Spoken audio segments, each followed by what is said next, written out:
Hello, everyone. This is the Mgtow Cowboy. Greetings and salutations. This evening, I have a rant for you guys, and I'm going to wrap around. I'm going to wrap a little story around all of it. I want to talk to you guys about some recent experiences, some new experiences I've had, and some reflections I've had. So, it's early morning. I don't know, 4 in the morning now. I'm about to go to sleep. I was playing this video game again. I play a lot of old video games. There's a couple more I want to buy. I think at this point I'm gonna have to go online and buy them because they don't sell them. There's a couple of game stores here in Chicago, but typically the games I like to play are more obscure, less common. But from my experience, oh, and expensive, I've noticed. I've always noticed the games I like to play are like, I think that's because they're more rare. I don't know. But I've noticed that the games I like to play, they tend to be more expensive. For example, the game I was playing tonight, it's called Pirates Gold. It's for Sega Genesis, a really, really old system. It's like $50. It's expensive if you go online and look for it. But if you play, Sonic the Hedgehog or something, you can find a copy for like, $6. It's really cheap. Anyway, yeah.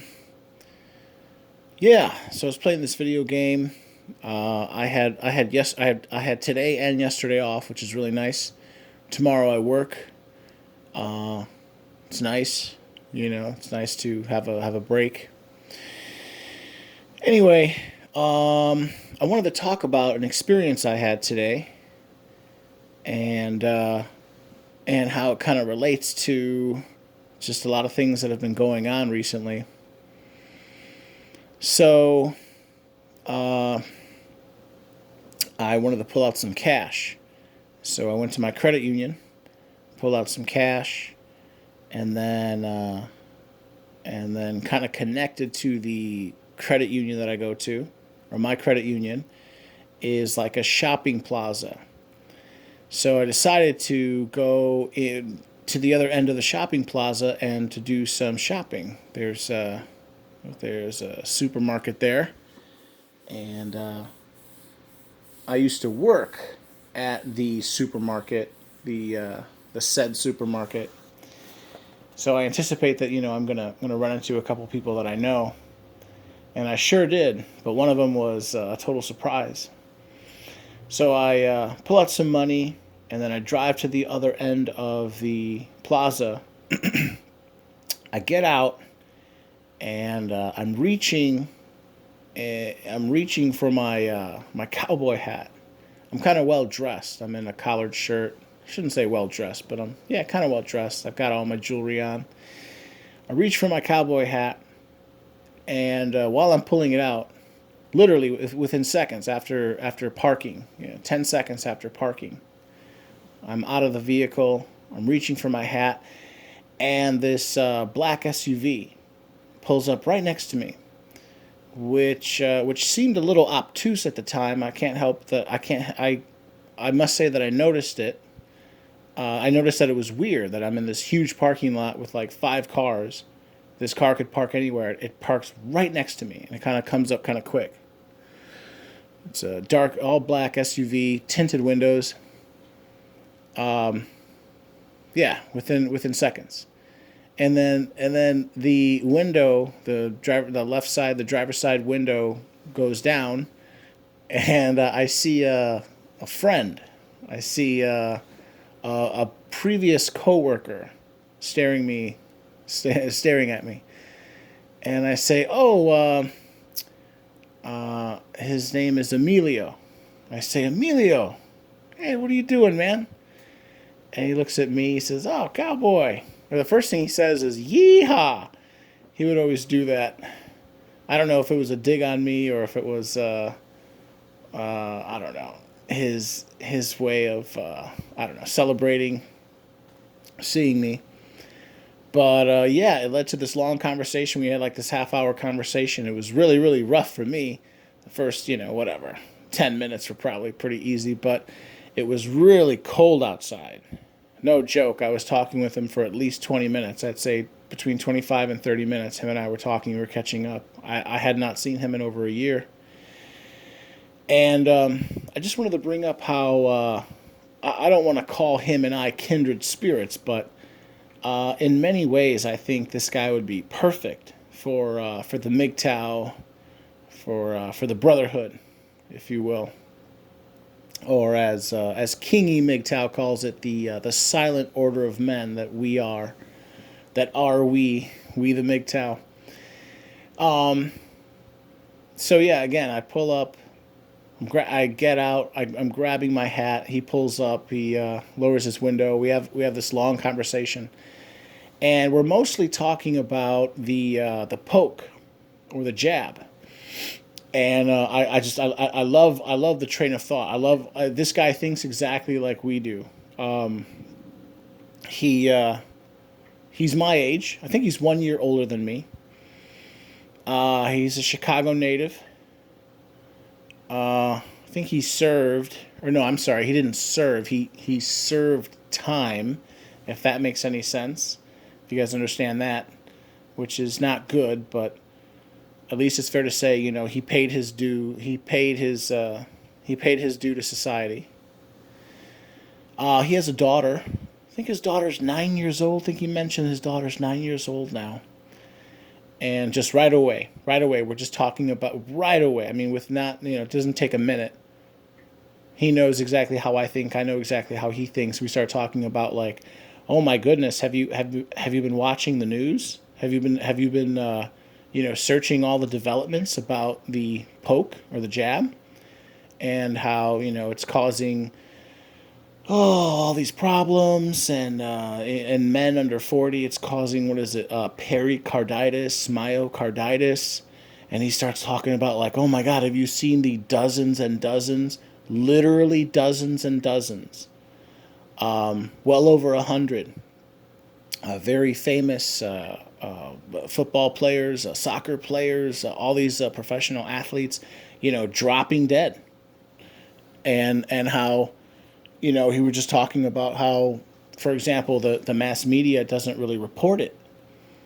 But, when you have a big game and there's 10,000 people in the stands, many people, but, inevitably someone is going to bust out a camera with like decent quality video, and they film it, and then it leaks onto the internet and blah blah blah, and yeah, of course. And he's talking to me. I mean, this guy's hardcore.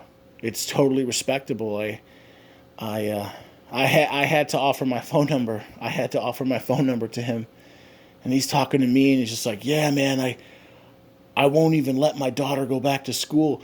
He refuses to allow his daughter to get the jab, and and so he's like having to homeschool her, and he's talking about how, he's people at his job have pressured him to get the poke, and I'm like, yeah, me too. And how it's just this guy is he's just been keeping up with all the news. And then we started talking about graphene. What is it? Graphene oxide, and how it's like this nanotechnology, and it's not even made of like ferrous material, but because of how it is, what is it? It's like a honeycomb. It's in this like the way they manufacture it, like in this honeycomb position, and then but it's not just that, they there's layers to it, and then they twist it, and then even though there is no iron in it, the way because it's made in this honeycomb, molecularly it's in this honeycomb position, and they twist it and they layer it. When you send when you shoot when you run electricity through it, it becomes magnetic. And, we were talking about that, and we had both corroborated this. And, I could tell this guy, he does his own, independent research. And I was like, yeah, yeah, man, are you seeing what I'm seeing? And he's like, yeah, Joe, are you seeing what I'm seeing? And I'm like, yeah, this is some sort of like weirdo, like bioweapon or something is going on. Whatever it is we're being told, the official story of, is not true. And and then the conversation kind of winded down. I sort of cut it short because I was like literally like just freezing my balls off. I think it was like 7 degrees today in Chicago, nice and cold. Anyway, yeah, and I just told him, he had mentioned towards the very end of the conversation, he was like, "Man, yeah, we should hang out," and I told him, "Yeah, let me take you for tacos and let's hang out, and we can drive to DuPage County." Because of course, him and I, since we are not poked, we are not jabbed, we can no longer legally, uh, you know, eat at restaurants. We can no longer be served by these establishments. And so, but we can drive over to the next county over, and he uh, he said something that I found very endearing. He said, Joe, guys like us, we got to stick together. I was like, yeah. And I was telling him my plans. I was like, oh man, I got into trucking, and now I'm thinking it's time to get out. Or now I'm thinking it's time to skip town. Essentially, I told him my plans. I was like, yeah, you can buy a small acreage in Florida, Texas. You can drive over to the Lowe's, the local Lowe's, or the local Home Depot. They have these. If you're hurting for money, you can buy a shed. You can buy like a Tough Shed. I think that's the name brand. For $10,000, $12,000. Buy a piece of land. Buy obviously in like a rural area where like the building codes are going to be very lax, and then you purchase this shed essentially, but it's really just a tiny home. Go online, get a conversion, learn how to convert it, put it on what's it called? Don't lay a cement foundation. Just put it on stilt. Oh, not stilts. Put it on what's it called? Not pallets. Skids. Put it on skids. Yeah, you can get a house on the cheap. An hour and a half outside. Dallas Fort Worth, or in a place in the country. And we were just talking about our futures. And him and I we have the same idea that we have become persona non grata in our own city. And he's got a kid, and he's that rarity. He is I'm 38, he's 39. I think he has a 9-year-old daughter, 8 or 9, I can't remember. I think he said she was 9. He won custody of her. He fought for custody. He told me before the whole story, and child custody court and family court, and how it was all against him, but he never gave up. And even at a time when he was broke, just working minimum wage job, and he's spending thousands of dollars. He's fighting for his daughter, but luckily he was able to prove that like the mother was I don't know, incompetent or whatever. Anyway, he has full custody of his daughter. Or I think he has primary custody of his daughter. And so he's one of those few stories, of the few success stories. So I think he really makes a good candidate for like a conversion, if you will, to like a Mgtow mindset. But in a way, he already is Mgtow. And I just wanted to touch on that. I think that there's a lot of men that are essentially Mgtow. They don't call themselves Mgtow, but they clearly, when you talk to them, they think like we do. They're very wary of, the institutions. They're very, very wary of institutions like, family court. They've had experiences with family court. They're essentially red-pilled, and it was just so nice to run into him, or for him to intercept me when he saw me, and it was just a very pleasant experience. And then we exchanged numbers, or I showed him, hey, is this your old number? And I pulled up his name, and he's like, yeah, man, yeah, it's me, give me a call. I was like, yeah, I definitely will. And I just related to him, yeah, I've been busy and I'm working. And he related to me, he's been working. And we just related to each other how we've had, weeks have turned into months. And at this point, months have turned into several years. It's been 2 years since this whole thing started. And we both think the same way. We think this thing is a total scam.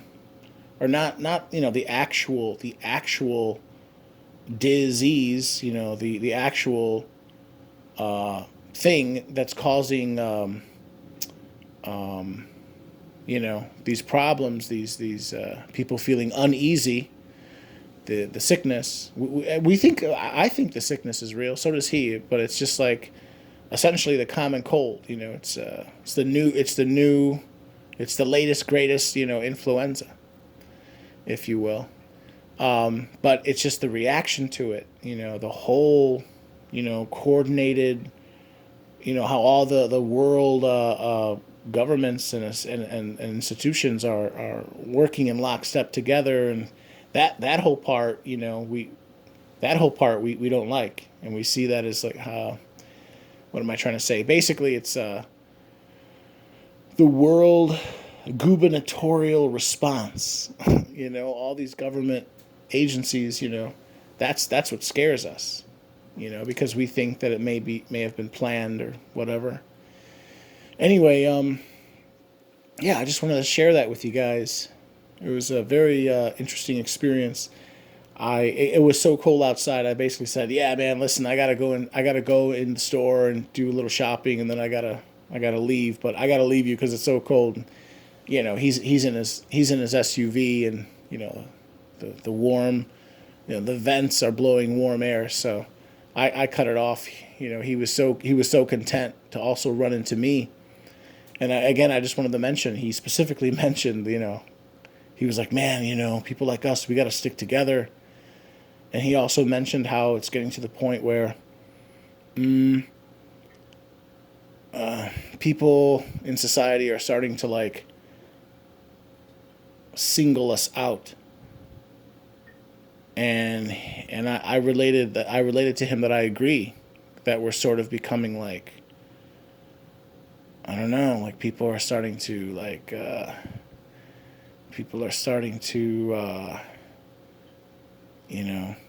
kind of call us out, or like point us out, like, oh, you're one of the you're one of those people who's not going along, you're the other, and that's scary. That's a scary feeling.